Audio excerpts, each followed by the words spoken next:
1 in 88 American children has some form of autism spectrum disorder, and that number is on the rise. Regional centers report that unemployment among their consumers is 84.2%, while unemployment among individuals with autism is 90%. We as a community must be prepared as this population starts to enter the workplace. Orange County is one of 21 regional centers throughout the state, and we provide services for people with developmental disabilities. One of those developmental disabilities, one of the 4, is autism. Autism is huge and growing. We know that the impact on families, on society, in terms of finances, is just growing. At New Vista, we were seeing, as students were graduating from our high school, we weren't seeing a lot of success with what they were doing after high school. And so the first thing we did was to look at employment and to think about the fact that we needed to have a training program that would help young adults to enter the workforce. I work with students in their internships at job sites, helping facilitate and develop job skills and coordinate trainings with the work sites and advocate for paid employment. My name is Jared Kagiyama. The first thing I do when I'm here, first I let them know that I'm here by cell phone. Then I clock in. As Jared developed his talents and learned the skills he needed for this specific job, I faded out. He was working full and completely independent. I knew Jared was going to be a valuable asset for us when he went through the software of the printer to figure out how to make it print multiple times. He was not interested in just plugging away and making his hours stretch out. He was interested in getting the job done. My name is Jordan Eccles. I've been here for 1 year and 5 months now. So, where do you see yourself in 5 years from now? Probably a mechanic. He's never late. Actually, he's an hour early all the time. He's always prepared, ready to work, with a really good attitude, which everybody should have that attitude. My name is Calvin Macias. And how many days a week do you work? 2 days a week. Okay, good. And what are your hours when you come in? Probably 4 hours. Well, what I basically do is I'm trying to get into voiceover, so I do readings for senior homes, children's hospitals, and daycare centers. And what I do, I get into characters, such as I am now.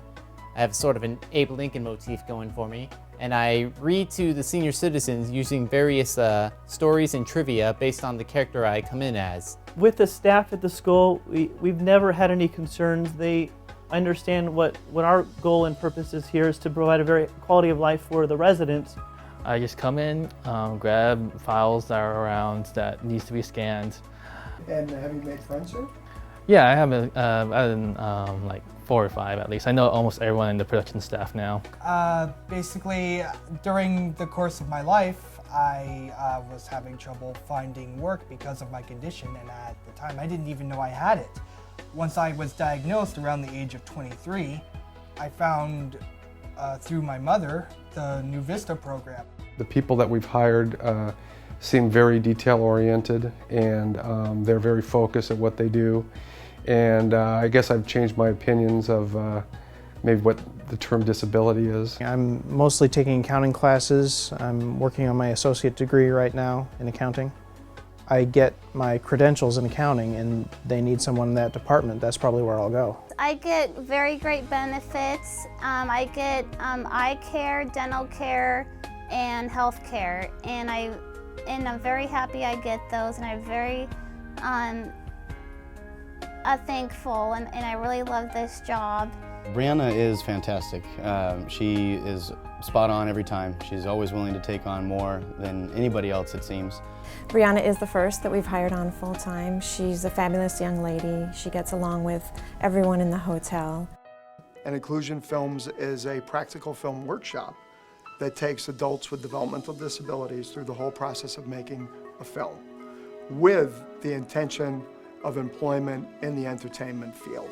There was an article written in the LA Times, and it profiled inclusion films and exactly what we were doing. A television producer by the name of Aaron Kaplan with Capital Productions approached me from seeing that article, and he said, you know, we would really like to employ some of your kids and give them an opportunity.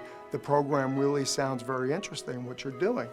So a lot of times, as you know, people don't always say what they mean. He had told me he had 8 pilots, and in fact he did. And he hired several of the kids on a project, and one of the students, as of right now, is working full-time for that company. One of the things that I learned at inclusion films is the more workability and teamwork you have with not only the people that you work with, but the people that you're going to work with is all teamwork. I think we need to make business owners and employers more aware of the full spectrum of strengths that these individuals have. It doesn't matter what your ability level is, because everyone is different, and we all know that. It doesn't matter where you start. We're growing much faster than we expected, and we're very well prepared for it. We're laying a foundation where we're taking all of our interns through an orientation. I've observed, interacted with them. What I like particularly is their attitude toward working, where they are giving back something which is not generally too prevalent among the younger generation. When you come out of high school, you're used to a structure.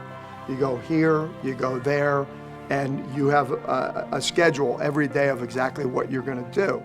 When individuals become young adults, do not know where to go. And we need to be able to help them get any entitlements that they have, and we need to be able to help them to find how are they going to get where they go. You cannot do this by yourself. Everyone needs to work together for successful education, successful transition, successful employment. If you do it by yourself, you will not succeed.